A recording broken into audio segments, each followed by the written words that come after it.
got everything you need in a fight. You lose off the liver shot. It can come back. Beautiful. Runs into the jump knee, and it's over. Wow!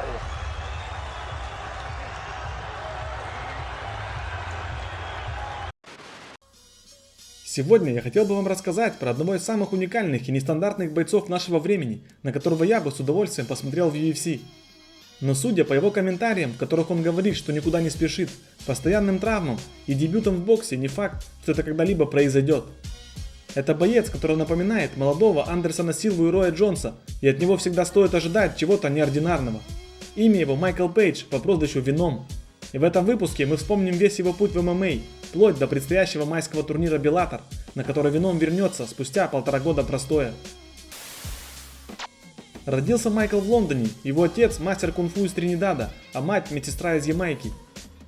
Помимо кунг-фу, его отец был 3-кратным чемпионом мира по кикбоксингу, так что путь Майкла был изначально предрешен, так же как и многих его братьев и сестер, которых в общей сложности 9 человек. С 3 лет отец уже начал обучать Венома драться, а в 8-летнем возрасте Майкл уже поехал на свои первые соревнования в Германию.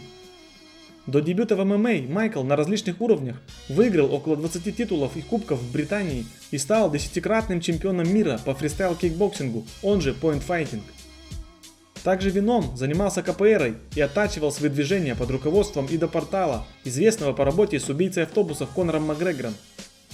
Любимым бойцом в ММА для Майкла являлся Чак Лиддell, а также он вдохновлялся Пернеллом Уиттакером и Роем Джонсом, так что становится понятно, откуда появилась его манера кривляться и танцевать во время поединков.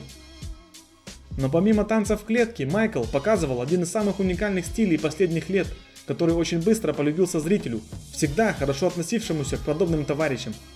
Так вот, в возрасте 23 лет Майкл понял, что пора двигаться вперед, и после того, как повыигрывал все, что только можно в кикбоксинге, ушел покорять новые вершины в ММА.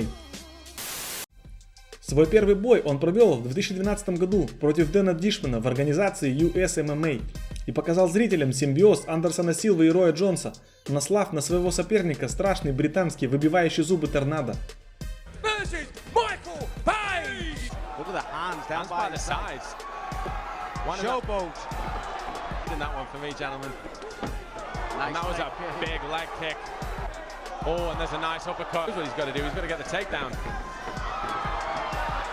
By screaming at him, telling him to take it seriously, and there's a spinning kick. That is unbelievable. Wow! He turns, he kicks. Jay Anderson Silva. Wow! И за победу в этом поединке заработал целых 200 фунтов стерлингов, что не может не радовать. После яркого дебюта всего через 2 месяца Майкл вновь вышел на поединок против Мигеля Бернарда, а публика уже после первого поединка запомнила яркого нокаутера, встретив его бурными овациями, предвкушая яркое продолжение банкета.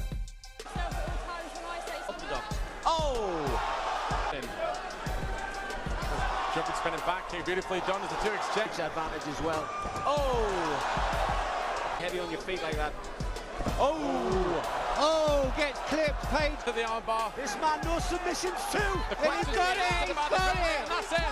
He's got it. And Page wouldn't stop. Но Майкл в этот раз вместо нокаута также быстро в первом раунде подловил соперника на рычаг локтя и добавил в свою копилку очередную победу. В своем третьем поединке Майкл сошелся с египтянином Хайтемом Эль-Саедом, но уже в суперфайт лиге. Хоть организация была и другая, но публика также писала с кипятком при выходе на поединок дрищеватого самоуверенного британца.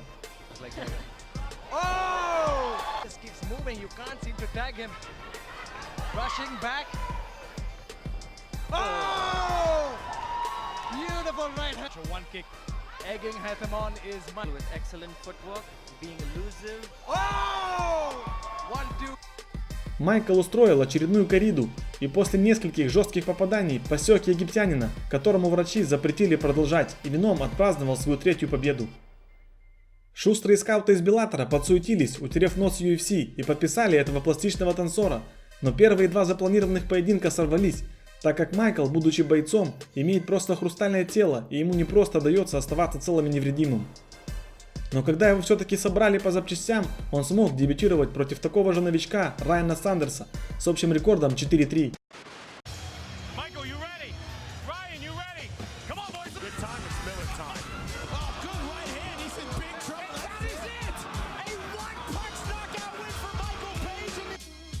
самом начале боя Райан как будто наткнулся не на кулак, а на фонарный столб посередине клетки, и после этого не смог продолжить поединок. Вот такой вот дебют удался Веному в Беллаторе. При этом это стал самый быстрый нокаут в организации в полусреднем весе, а Райан после такого поражения не смог задержаться в организации и продолжил выступать в другом промоушене, где не расставляют столбы в клетке.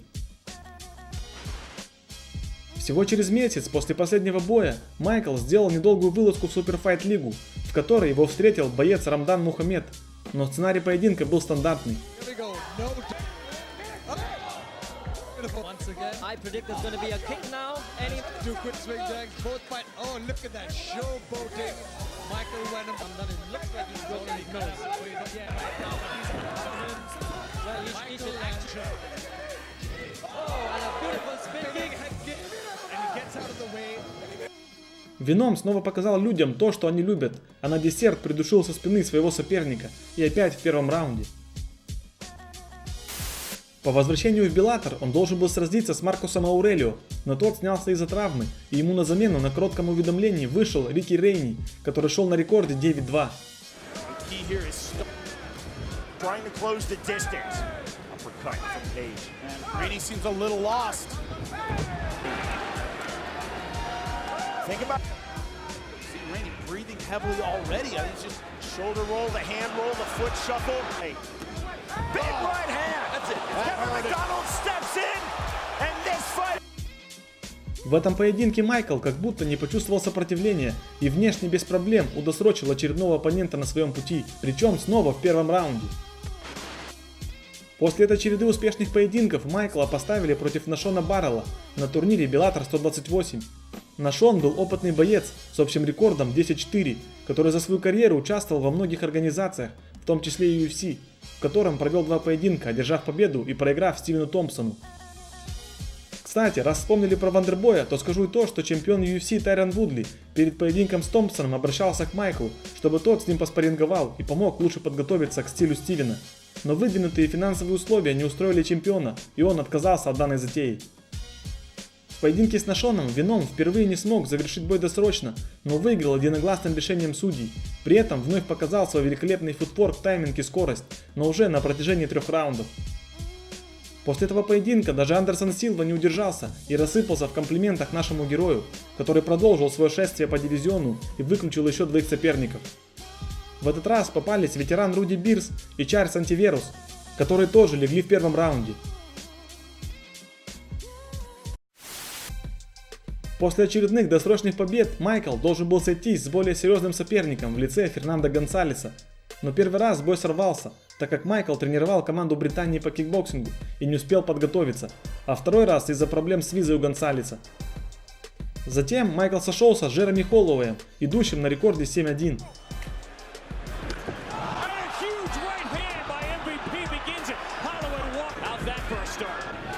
Said he was going to pressure MVP. Nobody's been forward. Page can see him come. Taekwondo background, another big right to that Rock Holloway. That hurt him. With the foot, but he can't kick it. And that's it. Он сумел выиграть бой редким болевым, который называется спиральный футлок, показав, что помимо стойки он не забывает и о тренировках партера, в котором все сомневаются. На тот момент, когда поезд хайпа набирал обороты, Майкла начали замечать топы дивизиона, говорящие, что Беллатор ведет Майкла и дает ему только удобных соперников. А главный возмущенный был Пол Дейли, который обещал бросить этот поезд под откос. Но когда Майкл поставил свою подпись в контракте, Дейли выбрал поединок с Лимой, которому в итоге проиграл. Спустя некоторое время Майклу дали в соперники ветерана Евангелисту Сантоса по прозвищу Киборг. Его общий рекорд составлял 21-17, и из всех этих побед и поражений лишь 7 закончились решением, так что зрители были вправе ожидать интересного зрелища, что бойцы им и показали.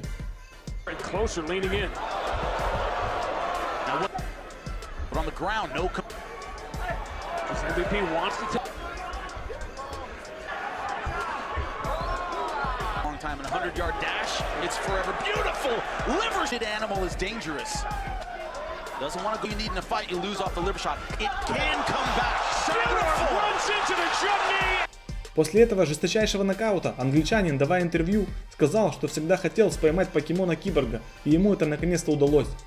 Также Майкл фанатеет от всяких игрушек, типа Mortal Kombat, и очень часто пытается воплотить в жизнь то, что делает на приставке, и данный нокаут был как раз таки из той серии. В дальнейшем, узнав, что у Киборга был проломлен череп и ему нужна серьезная операция, Майкл выделил денег в фонд сбора средств, который организовал другой Киборг, его бывшая жена Крис Жустина, нынешняя чемпионка UFC. Далее, с третьего раза был все-таки организован поединок против Фернандо Гонсалеса, который вызвал немалый ажиотаж, но бой получился очень скучным и осторожным, несвойственным Веному, так что на нем даже не будем останавливаться. И скажу лишь то, что Майкл выиграл раздельным решением, а в конце сказал, что чувствовал себя разобранным в бою и никак не мог нащупать свою дистанцию. После этого боя были еще несколько попыток организовать поединок с Дейли, но этого так и не произошло. И Майкл на постоянные вызовы Пола, после которых тот сам же и соскакивал, сказал, что ему надоело гоняться за ним, и он готов подраться и поставить на кон весь свой гонорар, и кто выиграет, забирает зарплаты обоих бойцов. Но Дейли такая перспектива не понравилась, и поединок не состоялся. Вместо этого драка произошла на турнире Беллатора. Пол выходил из клетки, только что проиграв Рори Макдональду. Он, увидев Пейджа, подлетел к нему, и бойцы устроили махач, после которого их с трудом растащили.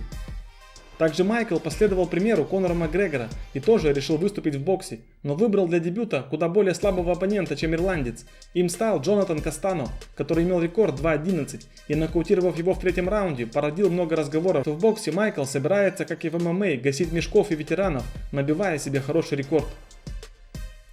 25 мая пройдет турнир Беллатор 200, на котором Майкл сразится с бывшим претендентом на пояс Дэвидом Риклсом, идущим на рекорде 19-4, который обещает уничтожить дрища из Британии, так что будет очень интересно посмотреть, как у него это получится. Ну а что касаемо Пейджа, то если я не ошибаюсь, то у него по контракту осталось всего 2 поединка в Беллаторе, и затем он станет свободным человеком. Так что это шанс для Даны Уайта, и ему стоит подумать о подписании такого уникального парня, как Веном. А для самого Майкла UFC это идеальное место, где можно доказать, что он не мешкобой и способен конкурировать на самом высоком уровне, коим без сомнений являются бойцы ростера UFC. А что вы думаете о шансах Майкла, а особенно против топовых борцов, типа Камару Усмана, которые побеждают, сражаясь лишь на 30%? Напишите свое мнение в комментариях, верите ли вы в то, что стиль и навыки Венома способны привести его на самую вершину полусреднего дивизиона. Ну и конечно же, подписывайтесь на канал и не жалейте лайка за проделанную мною работу.